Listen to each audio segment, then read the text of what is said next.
Hello, that's me again. Today is the 20th of April, and let's talk a little bit about some news and what really drives them. And we will start with probably things of this nature, like Bloomberg stating that China to be top world growth source in next 5 years, International Monetary Fund says, and they are not lying this time, because most of the time they really do lie. But here it is.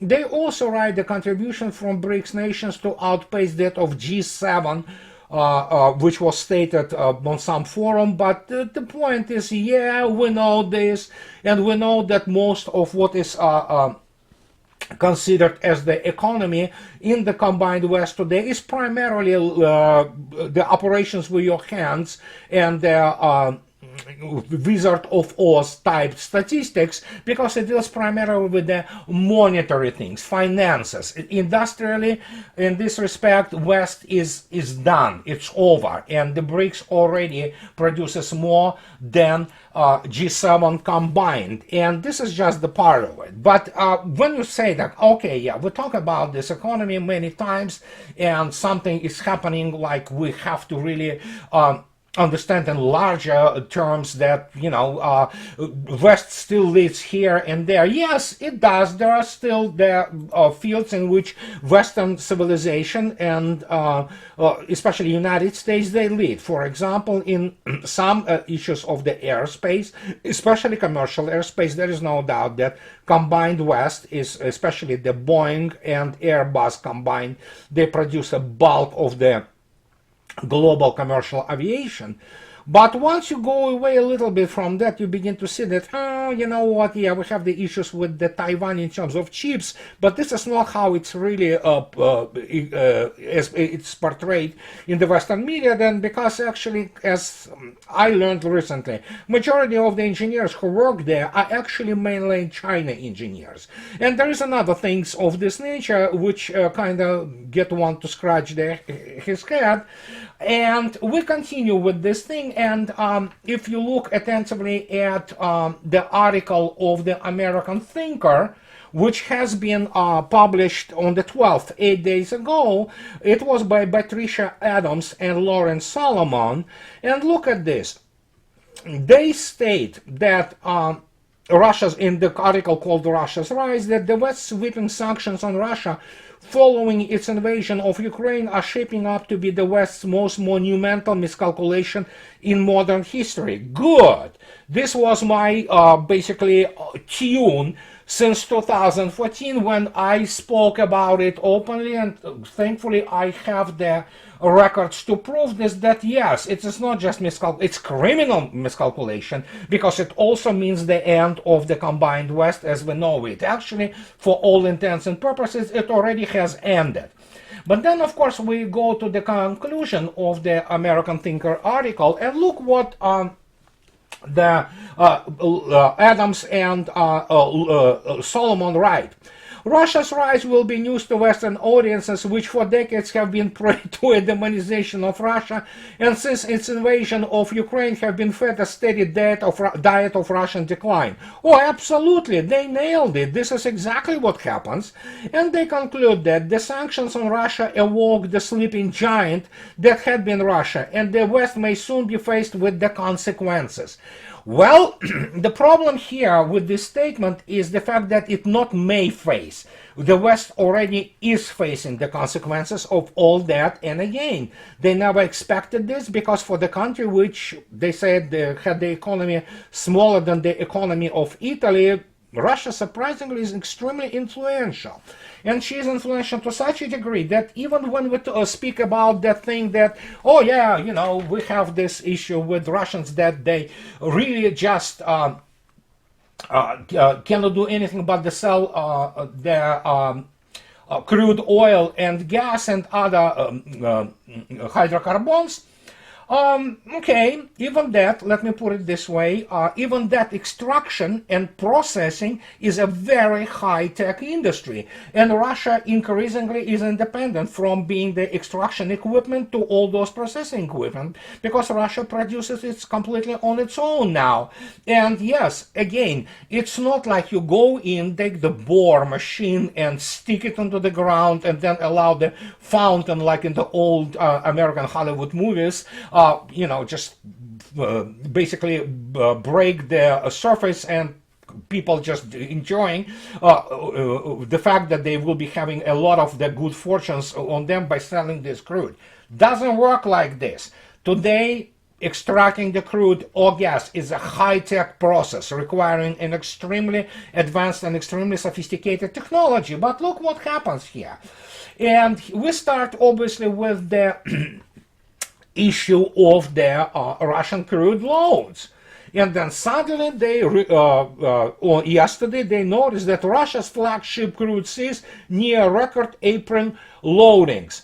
Buoyed by OPEC plus surprise production cuts, the price of Russia flagship Urals crude is threatening to reach beyond the 60 per barrel price cap set by G7, with reports now emerging that oil loadings from Western Russian ports in April are likely to reach their highest level since 2019. Mind you, 2019, it's 4 years ago. But if that wasn't bad enough, the fact that actually the author lies a little bit because Russian eastern sales of Russians are actually way above $60 per barrel, and Russians don't really care about what G7 establishes or not. Russians sell stuff. And here it is, fresh, so to speak, from the kitchen of the geopolitics and energy. As you can see yourself today, Pakistan has bought its first Russian oil cargo. Now what? They ask this question, and look what is underlined in red.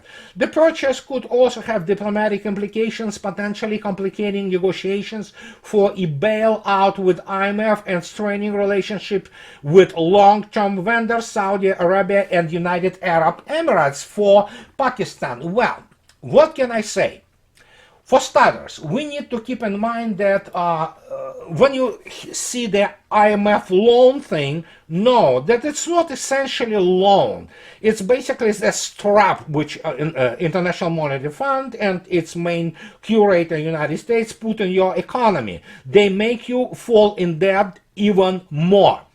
Pakistan, I don't know, of course, what is going on in Pakistan. I'm not the specialist in Pakistan, so don't quote me on anything. But I'm also very well aware of the fact that Russia, China, and to a degree India, they are awash in cash, especially China. Russia has huge resources too, but I mean, China has also gigantic cash resources.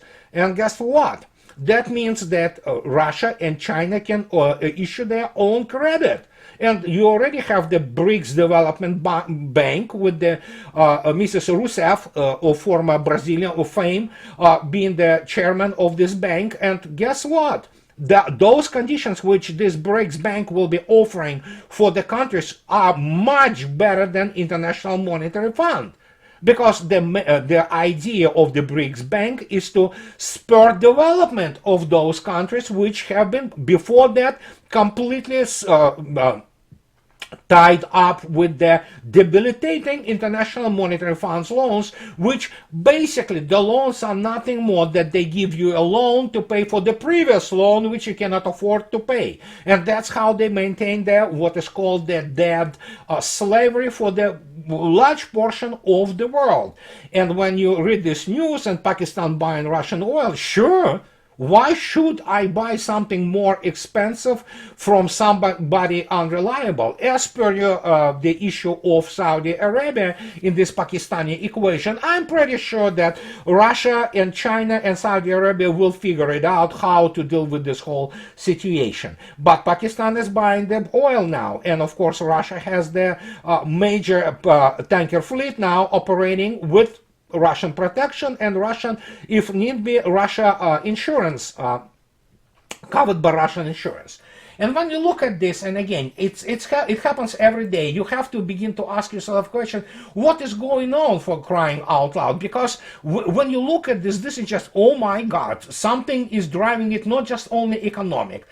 And when you look at this, you can see yourself. United States military industry struggling to meet Ukraine demand. Wall Street Journal now reports. And they report about the shortage of rocket motors has hindered the company's effort for producing all kinds of their, missiles, such as, javelins or any kind of other anti-tank missiles or whatever missiles, because obviously they are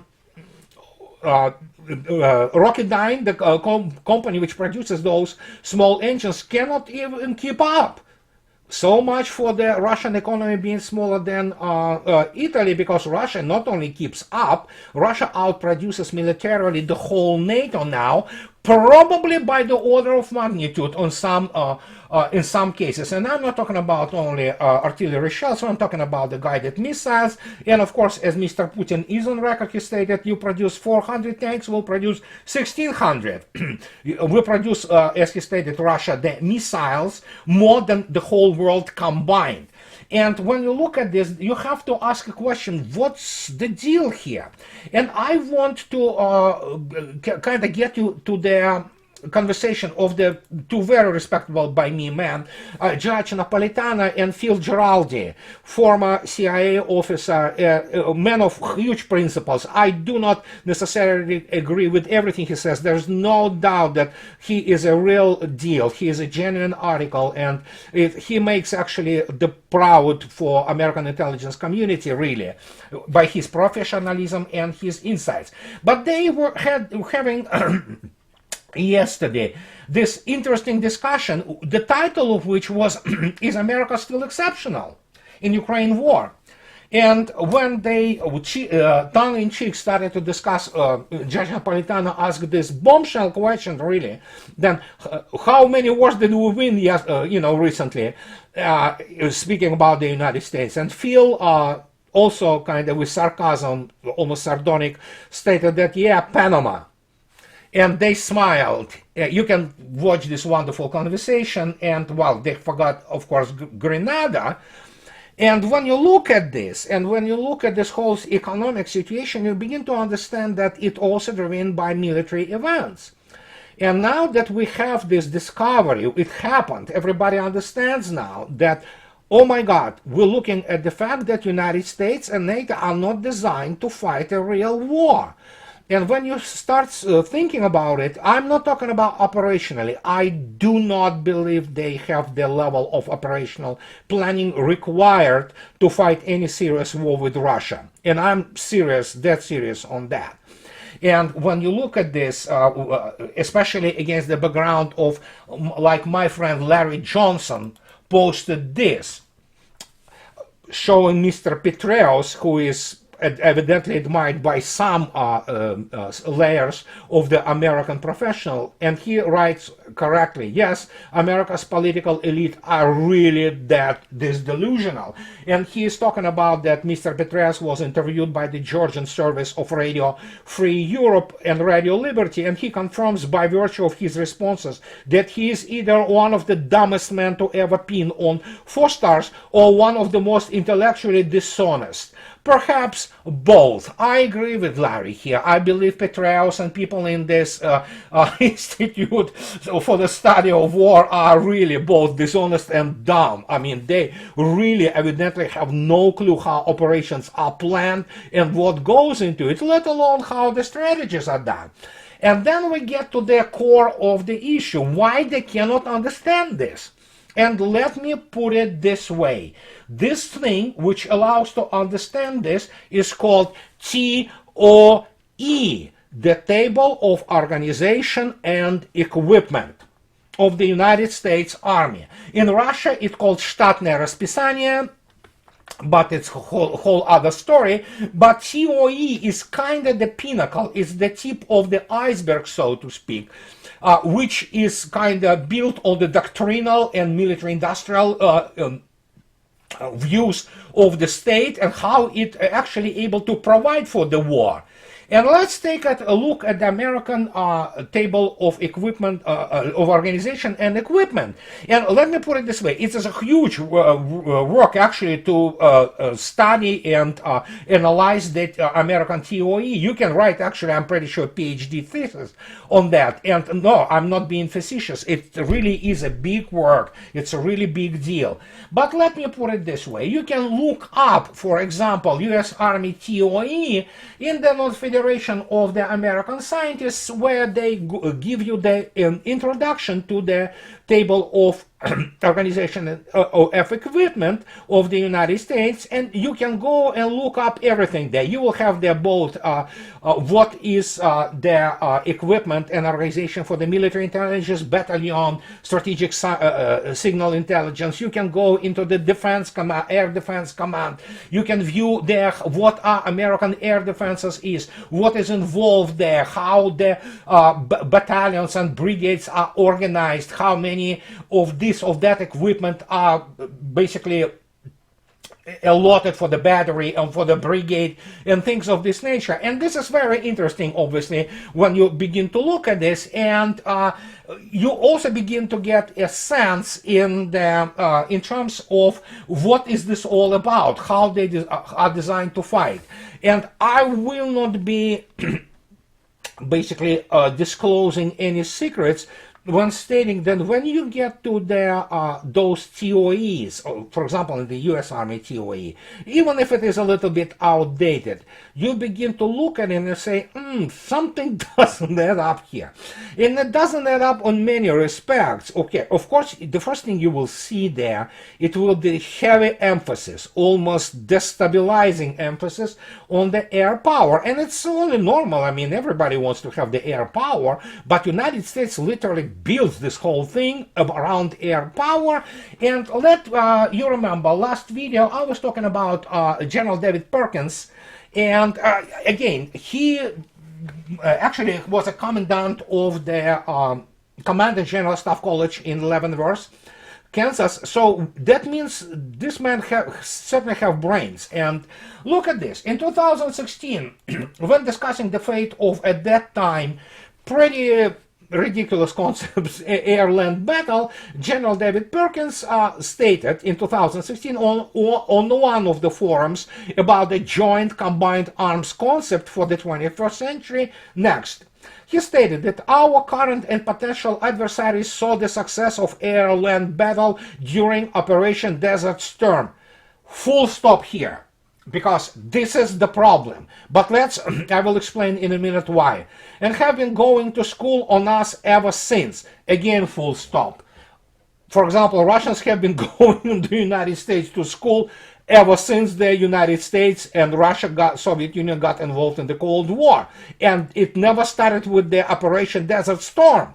It was happening before, and the point of the Operation Desert Storm was that actually, if you go into real serious Russian writings on this issue, like I already demonstrated to you, famous military thought, Военная мысль magazine of the Russian Military Academy of Military Sciences, Academy of Military Sciences, and you read about those real serious professionals in Russia who wrote about it since the Operation Desert Storm. Everybody, almost in unison, was saying that the United States was beating the crap out of the totally subpar enemy.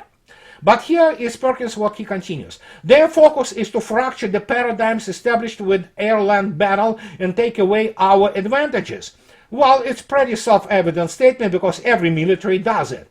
With the adoption of air-land battle, the joint force depended on overall superiority in domains such as air, maritime, space, and cyber, as well as qualitative superiority in the land domain to offset vulnerabilities in ground capabilities based on numbers and position.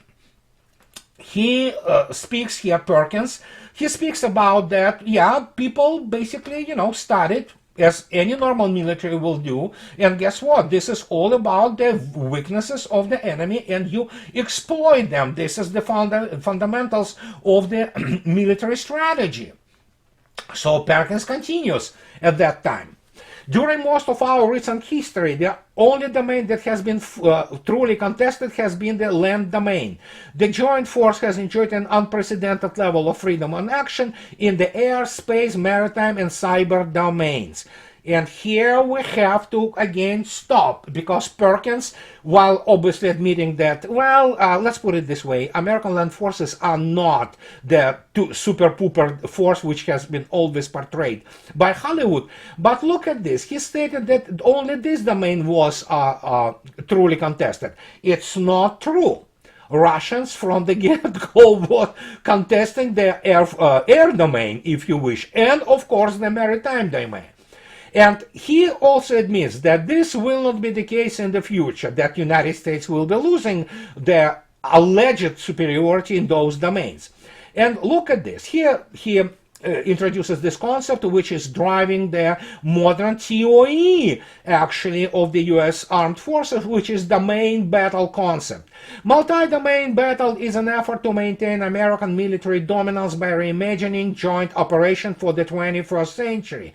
This concept advances the proven ideas of combined arms into the 21st century operational environment by describing how future ground combat forces working as part of joint organizational and multinational teams will provide commander the multiple options across all domains that are required to deter and defeat highly capable peer enemies.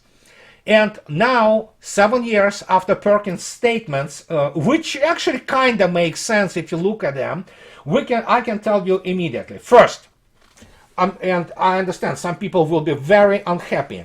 United States Army or United States Armed Forces, including those generals like Petraeus, Keane, Mad Dog Mattis, they never fought a real combined arms war ever in their careers. What they fought was subpar, not near peer. They fought subpar forces having overwhelming advantage in the air and other domains, so to speak, because, I mean, the enemy was weak, and it wasn't so much real combined arms warfare as much it was the ability to shuffle the forces and interoperability in the most pervasive environment ever encountered by any serious force. Because United States never fought a serious enemy since 1950.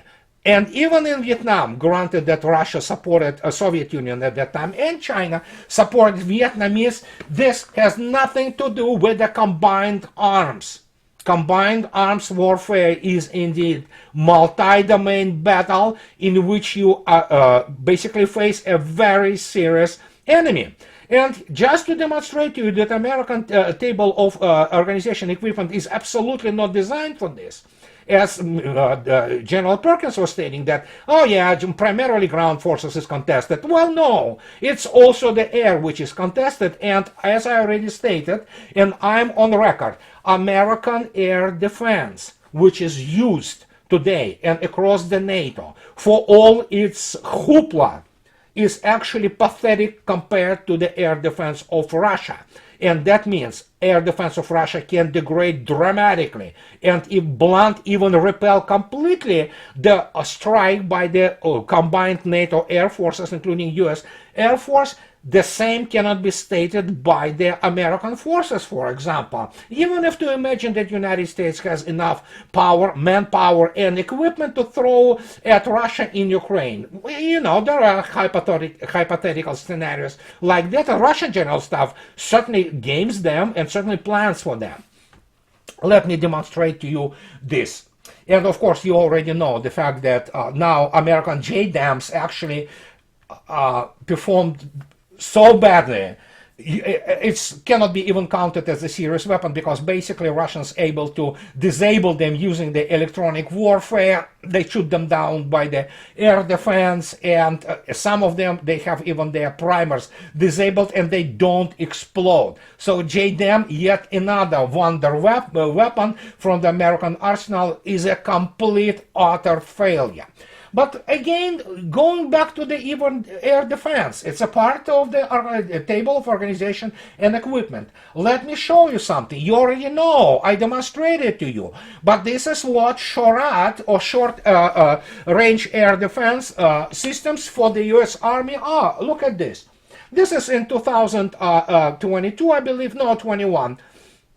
They've been playing with basically what comes down to number of their guided missiles, including their basically what amounts to Stinger, and some guns placing on their, in this particular case, on their one of the chassis, and as you can see yourself, it's really Striker chassis is just the only thing which is new here. The rest of it is, how to put it politely, is not even serious.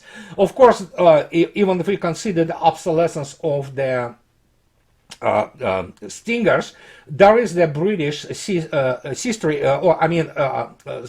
airstrike weapon, which is Starstreak, I believe, which is supersonic. It's a Mach 3 weapon, but there are issues with the targeting for this, so in this case it also is very ineffective. So, but if you go in the table of organization for the Russian of the, let's say, brigade level, and let me put it this way, there are battalion brigade level. Let's take a look at the TOE in terms of air defense for Russian army. We're looking at the battalion, regiment, let alone brigade level. You immediately will encounter things of this nature, and first, you have this Book M3 thingy. And Book M3 thingy, especially the new one, it's fully, well, it's a robot, but also you can do it manually. Highly computerized. It's very net-centric, so to speak. It has the state-of-the-art electronics and state-of-the-art signal processing. And this missile is the medium range, and it can shoot anything ranging from the short-range ballistic missiles, which are hypersonic targets, to just about anything. Then, of course, if you go to, and again, guys, I'm talking about regiment brigade level, sort of, for Russia.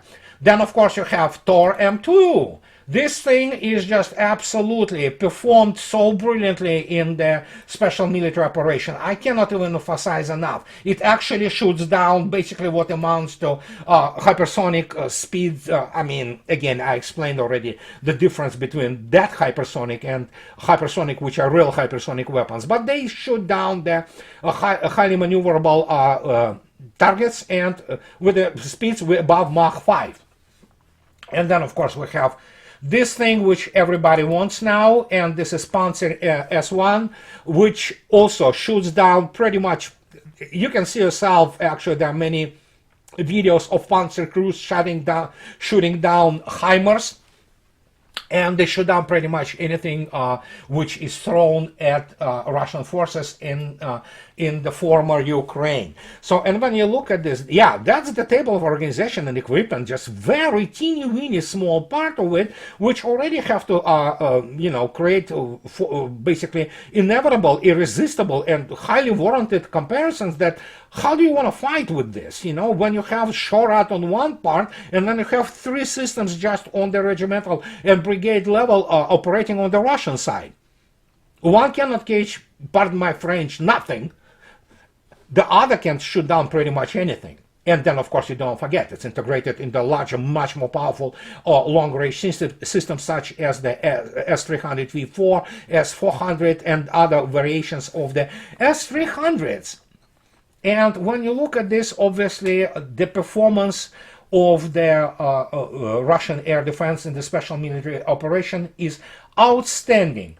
But there is another news, obviously, that now they want to remove what is called troops air defense, and it's primarily the systems such as Tor M2 and Buk M3, and incorporate it back into the VKS, Russian airspace forces, so, and basically to create a single Air Force command. I don't know how it's going to work out in terms of the organization, because I'm not privy to any basically operational data and why this decision has been made, but I'm pretty sure that this decision was reasonable and they know what they are doing. So, and when you look at this, this is just one comparison. of course, we can go and look at the other comparisons of the standoff weapons. In 2003, everybody thought that the United States was the it thing, in terms of standoff of weapons. It's not. It's not even near in terms of Russian standoff weapons, in terms of their variety, in terms of their capabilities, and the United States is nowhere near to develop their cruise missile with the range of 4,500 kilometers. The Russians already have them. They are deployed. It's 3M14M. Of course, we know that X101 has the range in excess of 5,000 kilometers, and they're talking about the 10,000 kilometer standoff weapons. So when you look at this, my gosh, I mean, that stable of equipment organization, and if equipment is still from the 80s. It's still from the 80s, and it's never getting better, looks like. So, but yeah, that's the issue of the doctrine and the way military-industrial complex of the United States and other countries views the war. And I can tell you now, and you can quote me on that, they viewed it wrongly because they never had experiences with anything they observe today. It is a shock and awe for them. And then, of course, it's just the part of it, and you can research your this situation completely on your own. There's plenty about it in the internet, and it's all in the open. It's not classified, so it's a very fascinating thing to look at this. And in the end, we have this thing here. There is another sensationalism on the YouTube, which is only natural. Look at this. Here is whatever the military analysis. I'm laughing because there are no real military analysts in there. That here it is. China shocked. Really, I never heard that China was shocked. But Wake Island has become a U.S. naval base to bring U.S. fleet to near South China Sea. Well, first, China is not shocked. Then there is, of course, the Wake Island is a small island in the Pacific. It has a respectable runway. It has a respectable what is called caponiers, the storage, covers for the air forces. Yeah, and it's in 5,500 kilometers away from the shores of China, which allows the United States, correct, yes, deploy the long-range aviation, be that B-1, B Lancers or B-2s, and yeah, it allows them to launch this salvo of their very many JASSM missiles, JASSM X, I believe, the one which is 1,900 kilometers. So yeah, it's important, but China is not shocked. The only advantage of their this island that it is indeed more than 5,000 kilometers away from China's shore, and China's intermediate range ballistic missiles, I don't think so they go that far. Near, but not exactly there. So Wake Island should be somewhat safe from this point of view. But then again, Mr. Minister of Defense of China has just completed his visit to Russia, and who knows, China might get something which will reach that island. So, and that's what I wanted to tell you today. And as always, guys, those who can support me, please support me on the Patreon and buy me a coffee too. And please subscribe to my channel if you like what I do. So, and this is everything I needed to tell you today. And guys, have a nice rest of the week. I will talk to you probably sometime this weekend. So, have a nice day. Bye-bye.